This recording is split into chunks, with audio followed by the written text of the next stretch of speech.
pag-ibig na lulungkot.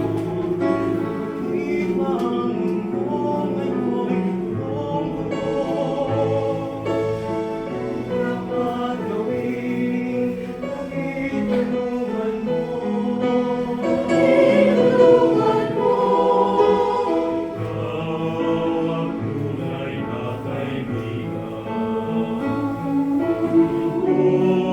Ang puso't kalooban.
Magandang gabi po sa inyong lahat. Kami po ay mga taga St. Peter Life Plan Parañaque Branch ay nakikitamay po sa pag-isan ng inyong minamahal na si Dr. Jason noong May 31. At sa kanya pong pag-isan sa ating piling ay naging katuwang po ninyo ang St. Peter Chapel Parañaque Branch sa pagbibigay po sa kanya ng isang maayos at mahusay na serbisyo. At ngayong gabi po, bilang bahagi pa rin ng serbisyo ng St. Peter sa inyong minamahal na si Dr. Jason, ay magkakaroon po tayo ng luksang parangal para sa kanya. Kaya kung sino po ang pwedeng magsalita, magbigay ng eulogy para kay Dr. Jason, volunteer po, pwede po tayo mag-start alalahanin ang buhay ni Dr. Jason nung nabubuhay pa siya. Kahit sino po. Pakilala na lang kayo sa dito.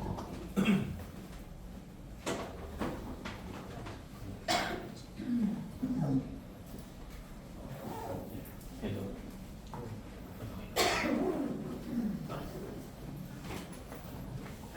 Sorry. Good evening po sa lahat. Ako po si Joshua Jason Tadoral po, anak ni Daddy. Sorry.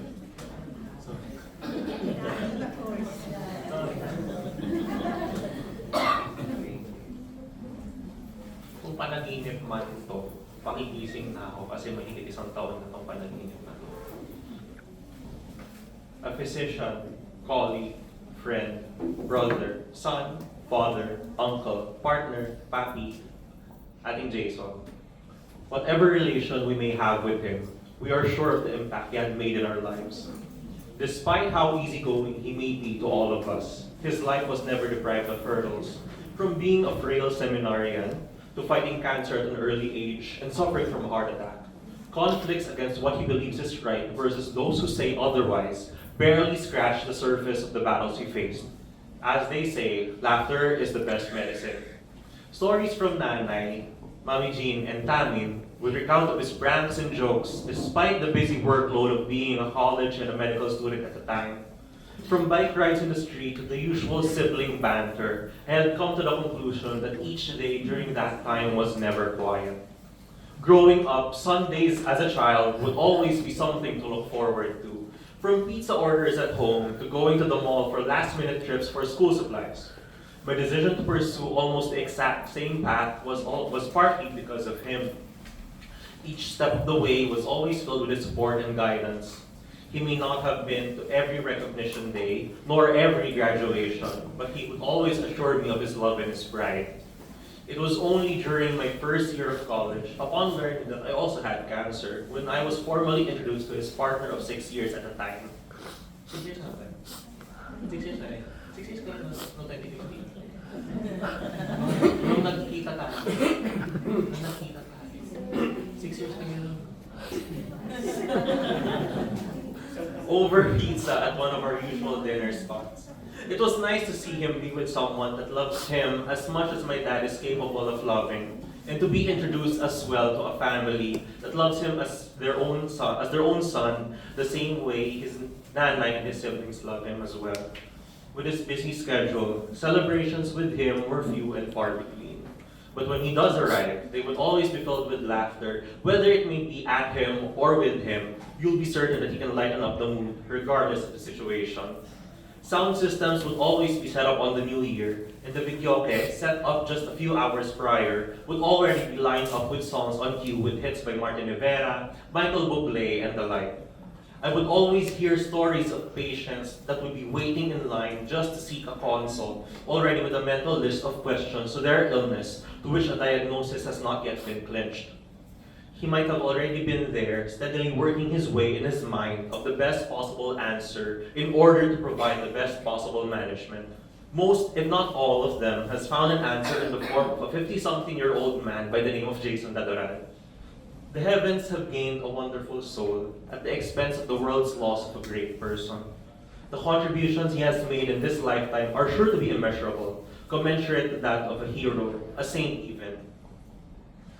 To everyone who has been here the past few days, isang malaking pasasalamat po sa inyo sa pagdalo, hindi lamang upang makiramay, kundi ipaalala rin sa ating lahat na sa kahit saglit na panahon ay mayroong Jason Dadoral na siyang nagbigay ng oras, serbisyo, ligaya at pagmamahal sa ating buhay. Sobrang bilis ng nakaraang linggo, ngunit bawat araw ay naging paalala ng gaano karaming buhay ang kanyang napiyayaan. Thank you po sa inyong lahat.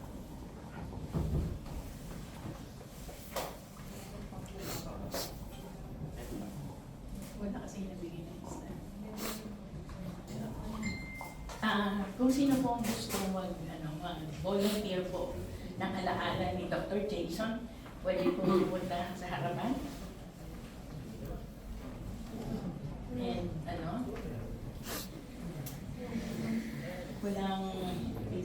wala po bang nakasama si Dr. Jason? Na baka pwedeng magsalita po. Makakuha tayong inspirasyon. Sino po gusto?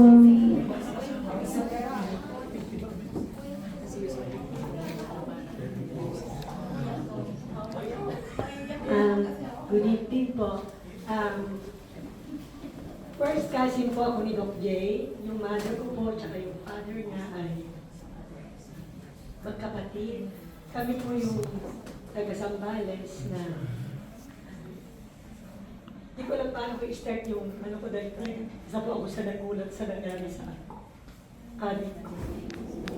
Actually po ako po isang lupus patient na nakasurvive po. Sa totoo lang, sabi nila ang Panginoon ay gumagamit ng tao para sa atin.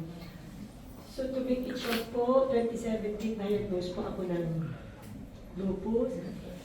Napunpay po ako sa isang hospital sa Olongapo City, pero after 10 to 11 days, pag-uwi ko po, hindi po talaga ako. Sabi natin, hindi po talaga gumaling.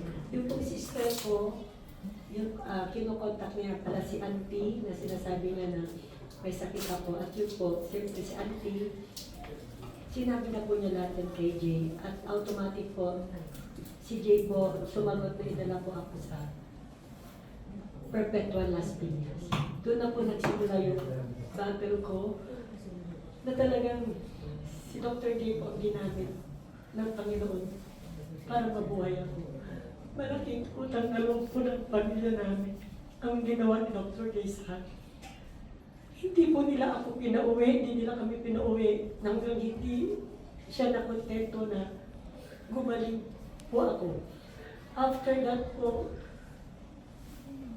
bumalik talaga ako sa normal na buhay ko. Isa po akong government employee na nagtatrabaho sa health center.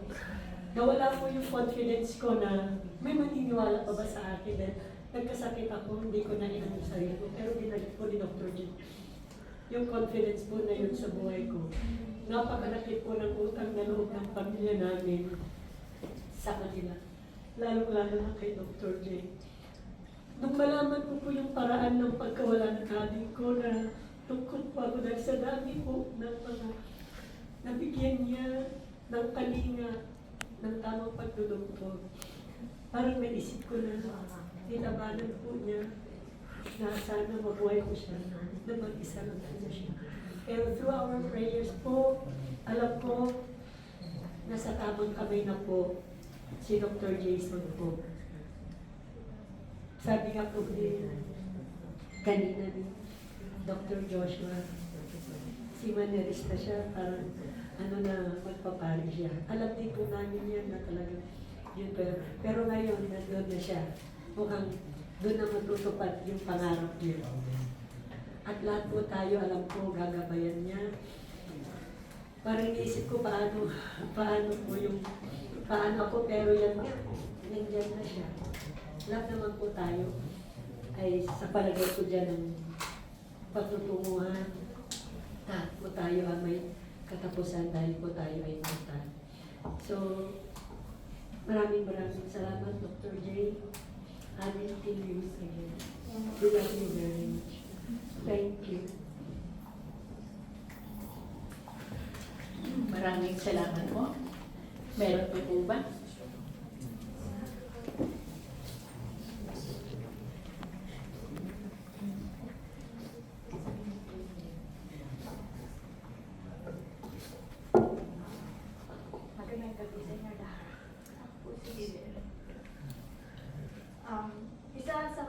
pasyente ni Dr. Tadurel. Pero higit po roon, isa akong taong nabigyan niya ng pag-asa, ng lakas at ng pangalawang pagkakataon. Hindi ko madali na tanggapin ang pagkawala ng isang tao. May napakalaking ambag sa larangan ng medisina, hindi lang doon, kundi sa buhay na napakarami ng pasyente. Si Dr. Daluyan ay hindi lang isang mahusay na doktor. Isa siyang tunay na lingkod, tagapagtanggol ng buhay at ilaw ng madidilim na buhay naming mga pasyente.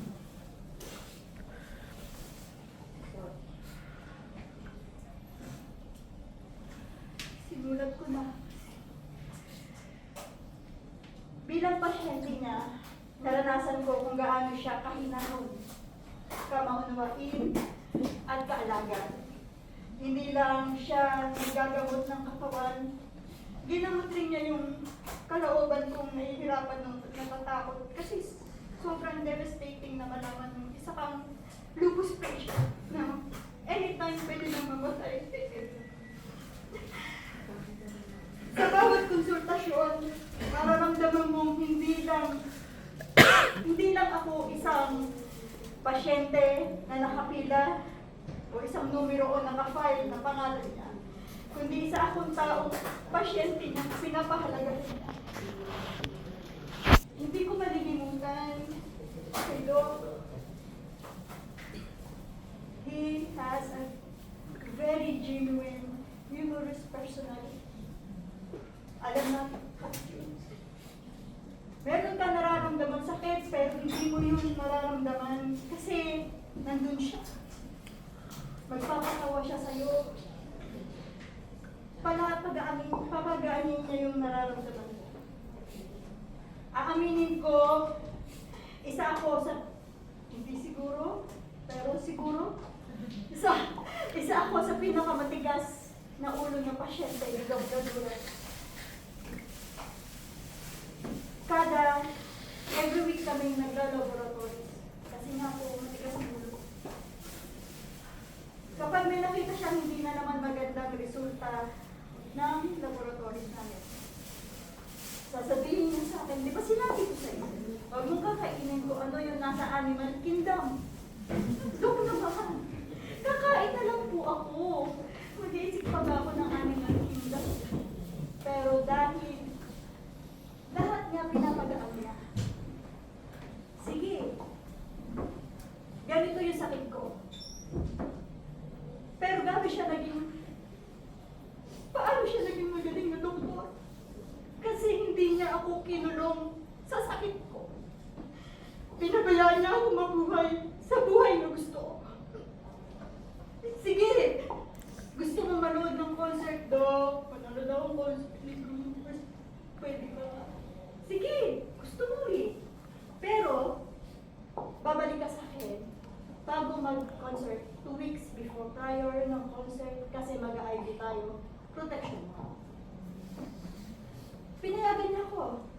Lumabas ako ng bansa para lang doon, pero kahit sa isang bili niya, huwag magtatanggal ng face mask. Kahit anong gusto mo pang sigaw, kumanta ka kahit ano, huwag ka magtatanggal niyan. Then, protection mo yan, protection mo, at protection nila. Payagan ako. Dok, gusto ko kumain ng samyo. Matagal ko nang ginagawa sa buong buhay ko. Pero nung na-discover niya yung sakit ko, pinagbawalan niya. Pero dun pa rin siya sa sige, hindi kita ikukulong dyan. Gusto mo kumain ng samyo, ng mga bawal, red meat, matatamis. Sige. Sige, ito yung gamot mo. Pwede pa rin naman ako. Pwede pa rin naman ako. Bawal, pero sige, pagbibigyan kita. Kasi, kailangan mong maging masaya. Tinuro niya kung paano ako maging masaya at mabuhay ng bilang ako, kahit may sakit ako. January, kung gaano siya ka-dedicated sa profession niya. January, meron kaming monthly na laboratories. Nakita niya sa CT scan, siguro pinasa ng staff ng case. Yung CT scan ko, nagkaroon ako ng mild stroke. And to my surprise, eto po, totoo ito, Sunday, hindi mo siya pwedeng kausapin. Monday to Saturday, yes, because Sunday family lang siya. Pero that Sunday, nagulat ako nung pumunta siya ng room ko. Dok, ano ginagawa mo dito? It's Sunday. Ay sabi niya, kasi yung CT scan mo, meron ka na mild stroke ka daw. Nakaramdam ka ba ng ganito, ng pagkahingal? Nakaramdam ka ba na parang dinadaganan ng elepante yung dibdib mo? Sabi ko, Dok, paano ko naman malalaman yun? Pero na-surprise siya kasi wala nga po akong naramdaman na gano'n. So ako, iniisip ko lang po, na baka kaya niya alam yun, it's because doktor siya. Pero hindi. Nito ko lang alam, na kaya pala niya alam yung gano'n, it's because may sarili rin siya pinagdadaanan. Pero hindi niya sinishare. At naramdaman din niya yung daga ng elepante ngayon, kaya alam niya kung paano niya ako tatanungin. At nung araw rin na yon, meron akong complaint kasi nga yung medtech na kumuha ng dugo ko is hindi naging maayos at namaga po talaga ito. Tapos nagalit siya sa mga nurse na bakit hindi nyo iniingatan? Kumuha kayo ng ganito, kumuha kayo ng ganyan para lang maayos. At umalis po siya ng Saturday na yon, ng Sunday na yon, na binili niya talaga na kailangan hindi magpapasahin. Pero dahil nga po may sakit ako, magpapasapan. Akala ko, yun alam ko na dahil nga doktor siya, pero hindi pala. Dahil nga pinagdaanan din niya. Lagi po niyang available po siya palagi para sa amin. Lunes hanggang Sabado, tumawag ka. Mas masasagot niya pa nga po yung tawag eh. Kahit po may pasyente siya, sasagutin niya po yung tawag. Pero ang text, bibihira. Pero kahit tumawag ka, wag lang po tulog siya, masasagot ka na. Kaya para po akong may sariling doktor sa tabi ko. Kasi tatawag ka lang talaga, sasagot siya. Friday, dahil may kailangan ako sa kanya, tumawag ako. Sabi ko, Dok, kailangan ko ng PWD renewal ID. Kailangan ko pirma mo. Sabi niya, sige, magkita tayo bukas Saturday sa ACE. So, sabi niya, dala ka ng Coke Zero. Ha? So, sabi ko, bawal nga eh. Kasi alam ko, tinitest na naman niya kung alam ko bang bawal. So, hindi ko po pinansin. Sabi niya, sige, bukas na lang. Saturday, cancel clinic. So, nagagawa ko. Bibihira po siya mag-cancel. Since 2021, January, sa 4 na taon at kalahati ko po siya naging doktor. Hindi siya umabsent kahit isang beses. Ako, pag ninaramdaman po ako kung saan nung araw na yun, siya may clinic, available po siya. Kahit hindi niyo tanungin, nandun siya. Kaya Saturday, sabi ko, ano nangyari? Sabi ko, okay lang, emergency. Sunday, tumatawag ako. Monday, tumatawag ako, walang sagot. Sabi ko, natanggalan ba ng cellphone si doktor? O nanakawan ng cellphone? Kasi hindi po talaga siya hindi sasagot. Hanggang sa nalaman ko nga po ng Martes ito. Wala akong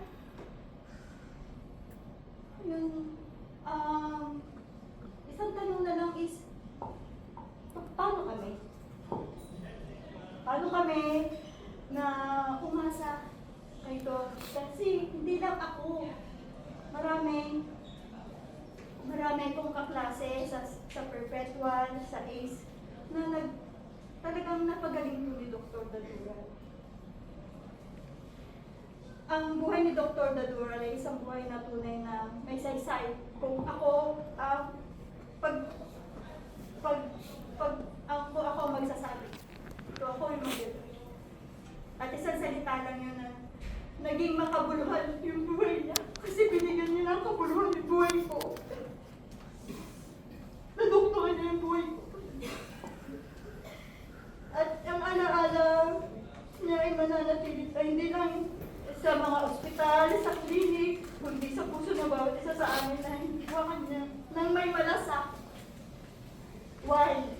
kwento to, madaming kwento. Sa 4 na taon ko kay Doc, madaming kwento. Pero ito na lang yung mga pinili ko. Kasi ito yung may impact sa akin. Ang payment namin ni Doc is back-to-back, non-transfer. May time na pinipilit kong mag-send. Pero dahil mahina yung signal sa clinic, sasabihin niya, pag-uwi mo na lang, Sina, kasi may kasunod na akong pasyente. Ayaw na ayaw po niya na may naghihintay na pasyente sa kanya. Kaya siguro kahit may nararamdaman siya, papasok siya kasi alam niya may naghihintay po sa kanya.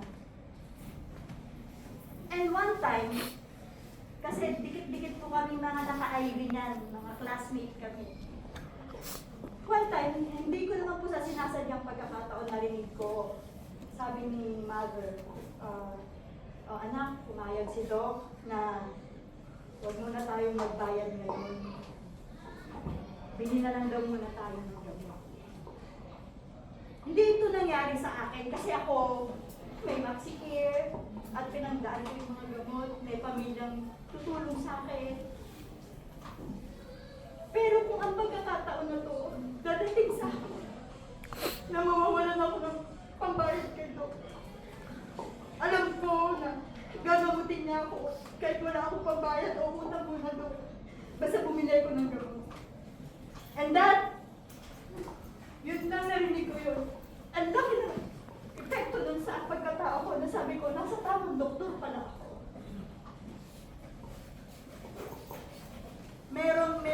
Sorry Doc, chismosa ako. Patulad nito. May utang talaga. Pero alam nyo siya, huwag mo nang isipin yun. Kasi minsan nangyayari, ang bank transfer hindi nag-go through. Nalaman ko na lang kasi nag-credit, bumalik yung credit na bayad dapat sa kanya. So next week, nakita na naman kami kasi every week kami nakikita. Sabi ko, Doc, dalawa yan. Sabi niya, bakit? Ay, Doc, hindi kasi nag-go through yung bayad na karaan. Ah, talaga ba? Ganun siya. Pagdating sa pera, hindi niya iisipin na hindi ka papalabayan. Na which is very, very seldom natin nakikita sa doktor. Kaya nga sabi ko, yun yung doktor na may malasakit talaga. Ngayon sabi ko, nung nakita ko siya ng isang araw, ang gwapo niya pala. Martes, sorry. Kasi sa apat na taon, ngayon ko lang siya nakita walang face mask. At di na palagi ang sinasabi na magtatanggal ng face. Matutuwa. I know, matutuwa na siya. Nakikita niya ako kasi nag-lose na ako ng weight. Kasi wala yung lagi sinasabi sa akin, buntis ka ba? Kasi bawal, may IV kapag buntis. Kundok hindi. Sabi niya, kailangan mo magbawas ng timbang kasi papasok lahat dyan yung komplikasyon kapag mataba. So, kailangan mo magbawas. Alam kong hindi sapat yung panahon para sabihin ko lahat. Kasi sa 4 na taon, madami talaga. Pero paano na kami? Paano na kami? Kasi hindi mahirap, hindi ganun kadali maghanap ng katulad. Wala akong ibang hiling ngayon, kundi sana ay malaman niya na kahit saan man siya naroon ngayon, kung gaano siya namin minahal, pinapalagahan at pinagpapasalamat ang buhay. Yung pangalawang buhay na binigay niya sa akin.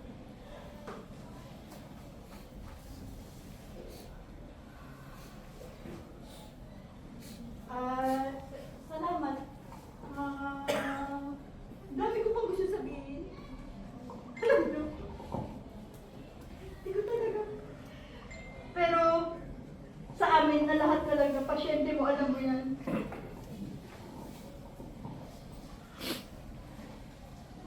Bibira kasi talaga yung doktor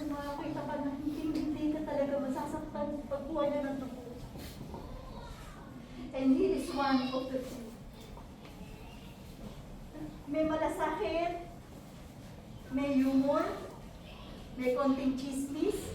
So ano yung magpiprevent or pipigil pa sa'yo bilang may sakit para pumunta sa kanya at magpagamot?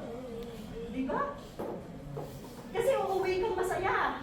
Uuwi kang magaan yung pakiramdam mo. At lahat ng gamot niya may paliwanag siya. Sabi ko, Dok, ang dami mo naman gamot. Ano ba, kulang na lang, butika ako. Kaya, ganyan, may mga paliwanag siya sa lahat ng gamot. May isang gamot siya, pinainom sa akin. At ang sabi niya, to convince me na inumin yun na para sa puso. Colchicine, kakalimutan ko. Colchicine, yes. So, sabi niya, inumin mo yan kasi iniinom ko yan. May mga papitik siya. May mga papitik siya na sinasabi niya tungkol din sa condition niya. Pero dahil nga doktor siya, kailangan malakas ako. Kaya hindi niya pwedeng ikwento sa amin lahat. Pero may mga papitik na kwento. Yun lang. Gusto niya, alam ko nalilimit na nandito kami. Hindi man namin alam kung paano mag-uumpisa. Kasi sa nakukuha na naman ng bagong doktor. Naisip ko nga, iinumin ko na lang ba yung mga gamot mo habang buhay? Hindi naman pwede. Ngayon, June 7, meron kaming laboratories dapat. Kasi every first week of the month ako sa ACE, confine ako 2 to 3 days. Pasok ako ng Biyernes, kikitain na ako ng Sabado. Yung results noon, titingnan niya ng Tuesday bago ako lalabas ng ospital. Kaya bago ako lalabas ng ospital, may very good, alam niyo na, may baksak. Pero dahil nga alam niya na sige, napakabait ko. Pero nung nakita niya na medyo bumababa na talaga timbang ko, naniniwala na siya na sumusunod na ako sa kanya.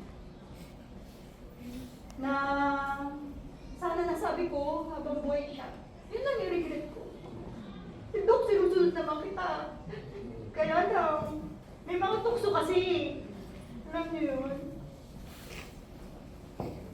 Gusto kong malaman mo, Dok, na mahal ka namin. Mahal kita. Hindi dati. Basta mahal kita. Yun daw.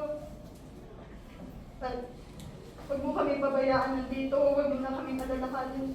Kami mga pasyente mo, alam kong bahala na ang Diyos sa amin makahanap ng panibagong doktor na katulad mo. Magpahinga ka ng mapayapa dyan at antayin mo kami. Yun lang. Salamat po. Napakagandang parang miski po ako na-amaze ako doon. Sana meron pang doktor na katulad niya na ating makilala. Dahil kakaiba po. Sino pa po na makakapag... Sige, sir.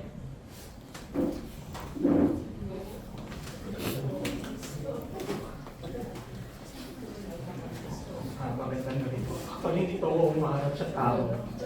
Pero dahil kay Jason, naglakas doon ng muna.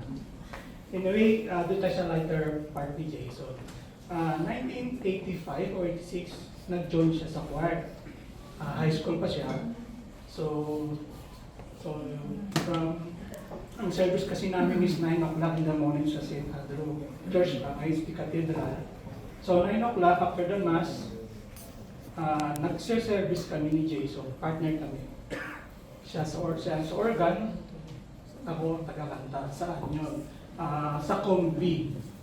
Ang tawag ay Combi, which is Committee ng Binyag. So from 9 to 10, Mass, and then 10 to 11, Combi, Binyag. So after nun, pag sinuswerte, kasi before, meron tayong kompa sa hapon. So after ng Combi, tapos practice kami sa choir, tapos balik kami ng kompa, committee naman sa Patay. So ganun ulit scenario, siya taga-tugtog, ako taga-kanta. Minsan, sinayan din natin, palitan ko si Nobel, pero most of the time, siya ang kabady ko.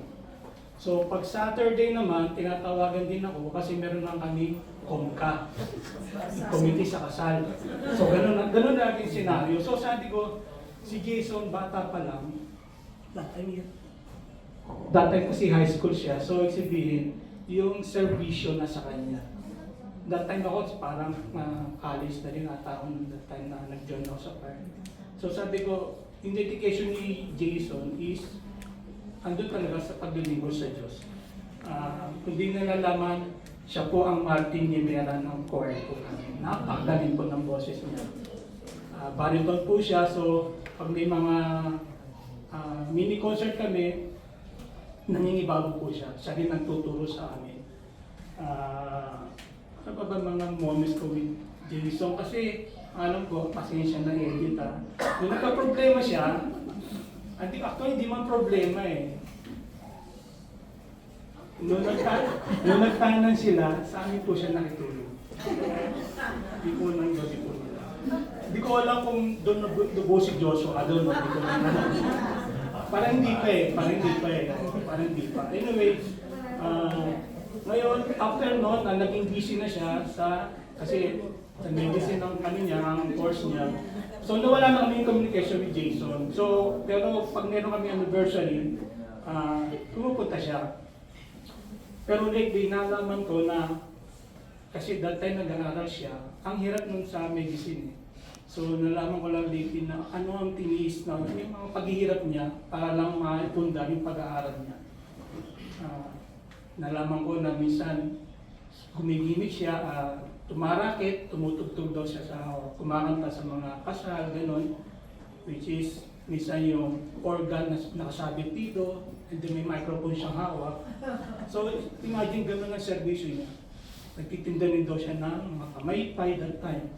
So, imagine from there, nai-rouse niya ang kanyang karera. Nagtiis siya. And then ngayon, kita niyo naman, ang daming bulaklak. Ibig sabihin, marami siyang pinagserbahan na hospital. So, yung serbisyo talaga nasa puso niya. Hindi po siya madamo. Sa talento, sa serbisyo, hindi po siya madamo. Isa lang masasabi ko kay Jason, siya po nag-introduce ng Andy Rice.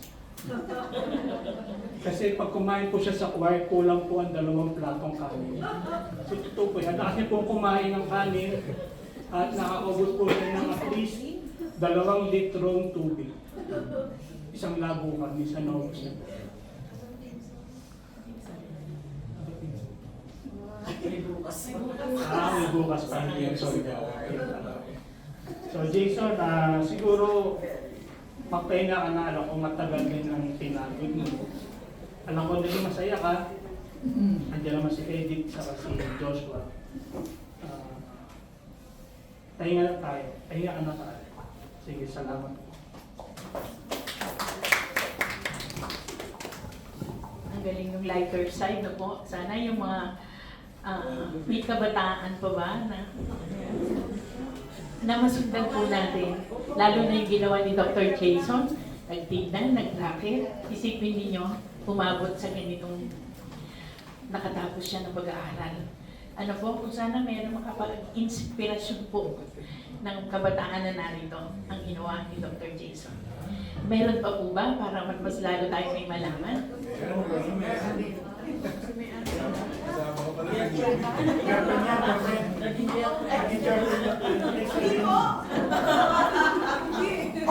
Hi, good evening. Ako po si Mary Ann. Actually, si Jason, tropa namin yan. High school pa ako. Classmate ko na siya dun sa piano. Nag-recital kami. Tapos, nung sa choir na, talagang mahilig talaga siya sa music. Magaling talaga siya. Nagtutugtog din siya. Tapos, yung journey niya, talaga naman, sorry, hanggang sa mag-asawa siya. Kasi mula nung bata pa kami eh. Totoo yun, patay, kasal, buhay. Kanta kami dyan. Tapos minsan nagbabata. Nung pinakamahirap na journey niya ng buhay niya, yung nagkaasawa siya, na nag-aaral siya, tapos nagkasakit pa siya. So dinadalaw namin siya, kami tatlo, actually 3 Marias kami, dinadalaw kami sa bahay niya. Sa Espiritu Kumpal. Sabi ko, kumusta ka na, Jason? So, time na after niyang mag-chemo, pupuntahan na namin yan. Kamusta na? Ganyan. Yung susuka nga ito, ganyan. Paano pag-aaral mo? So, tuloy pa rin ang pag-aaral niya. Tapos marami kong, tapos nung nakapasa siya, sabi ko sa kanya, paano ginawa mo? Sabi niya sa akin, di ko alam. Basta pag nagre-review na, doon ako sa labas ng pinto, nakikinig akong gano'n. Talaga? Sabi niya, oo. Kasi wala akong pang-review, sabi ko. Talaga, sabi ko, ang galing mo.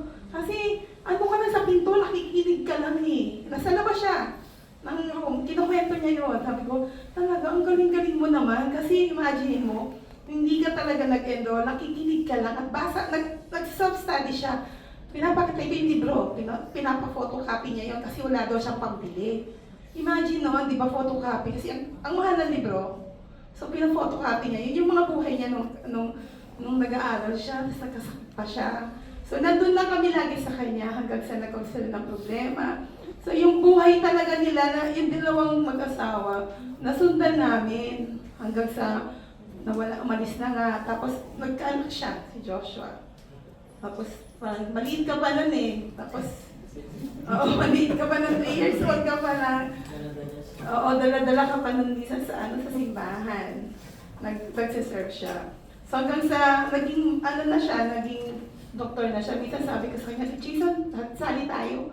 May contest dun sa St. Andrews. Banda tayo. Sige, banda tayo. Na siya noon, banda kami. Yun yung last time na magkasama kami na banda kami. So akala ko kasi contest yun eh. Pero ang ginawa niya, parang siya nag-concert doon sa stage. Sabi ko, pagtapos namin, Jason, contest yun, bakit nag-concert ka? Kasi, concert pa ginawa mo, hindi naman tayo sumali as contestant. Nag-concert ka, bumababa ka pa doon. Pero ang sayo-sayo ng tao, okay lang, kasi hindi naman kami for winning eh. Sabi, okay lang yun, ganyan-ganyan. Pero talaga kung makakasama mo siya, walang dull moment. Kahit na nung pagka may sakit ka, Jason, tingnan mo nga ako. Sabi niya sa akin, look, patay ka na. Mamamatay ka na. Sabi ko, grabe ka naman. Lagi siyang ganon. Patatakutin ka niya. Sabi ko, hawakan na niya. Masama na to. Ganon siya. Kaya minsan ko, ayaw ko magpa-check up sa'yo kasi umpisa pa lang, tinatakot mo na ako.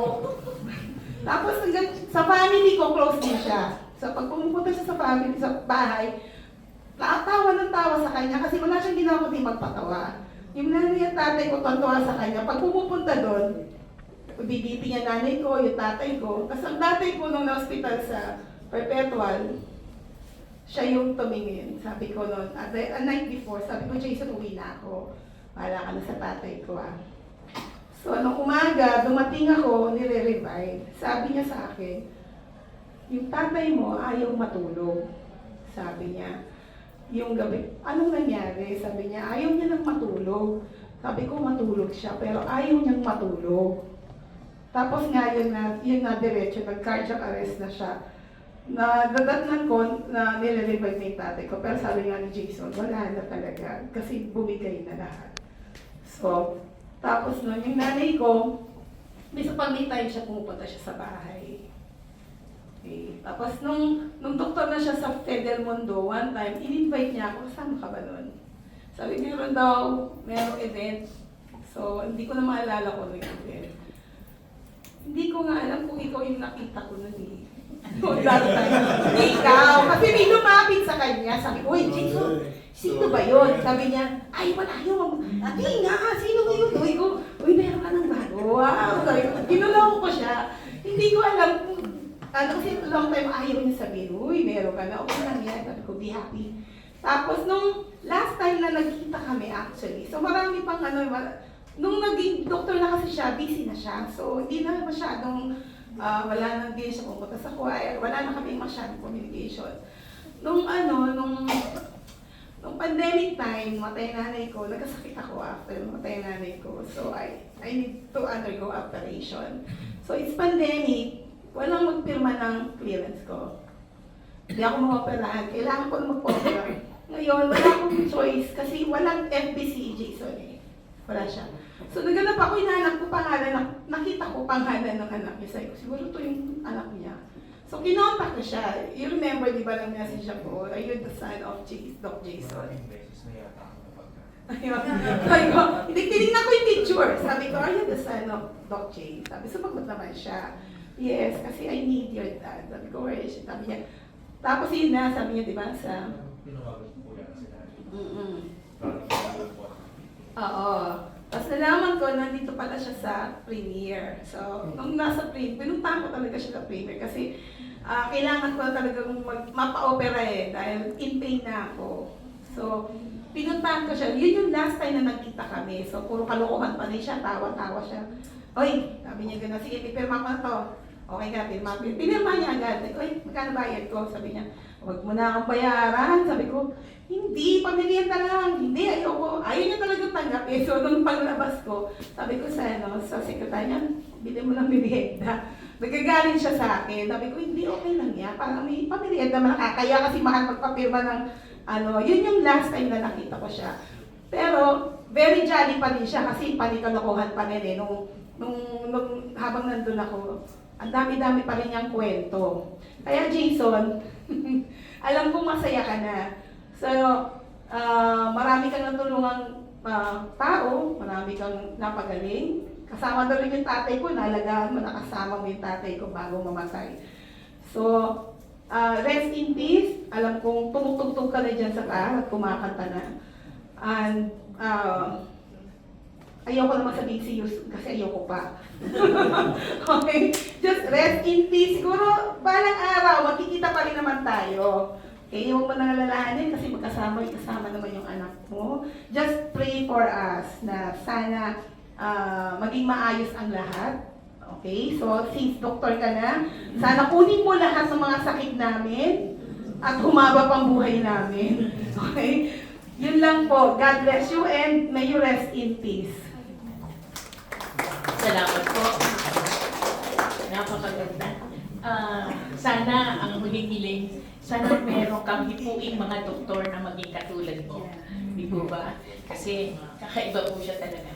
Meron pa po? Anyone?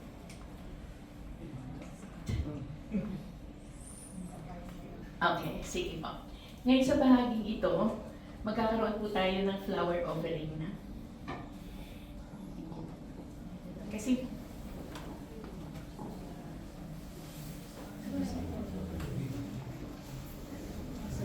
sabay na lang.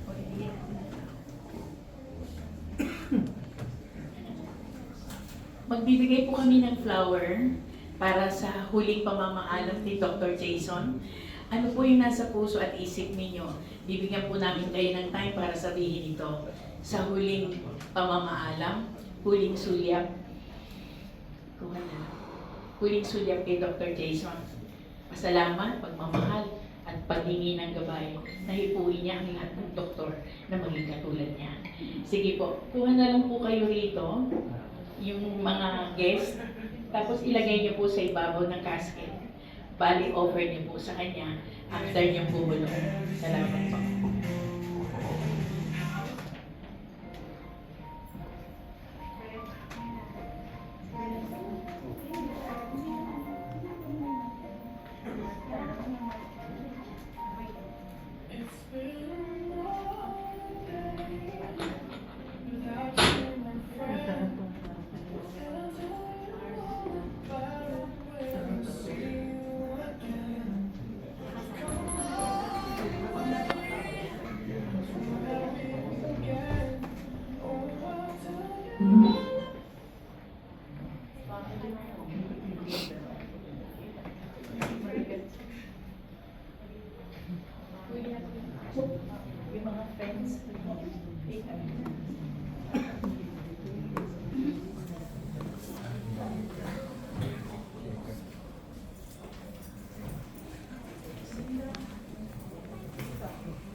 that you came into my life. You asked for my name. You had the most beautiful smile.